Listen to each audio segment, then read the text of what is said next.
Hello everyone, how are you doing? This is MD Tech here for another quick tutorial. In today's tutorial, I'm going to show you guys how to locate your IP address on your Windows 10 or Windows 11 computer.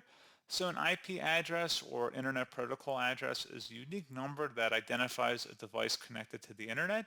It's a numeric label that helps identify a computer or network and can be very helpful in troubleshooting connectivity issues.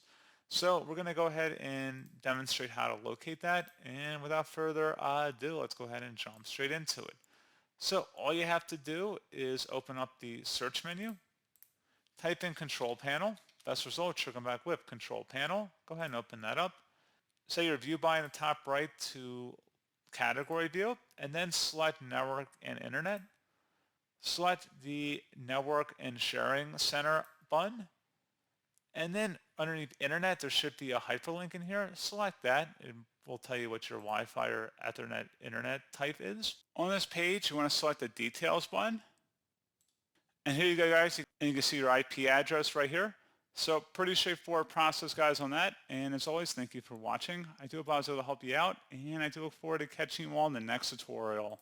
Goodbye.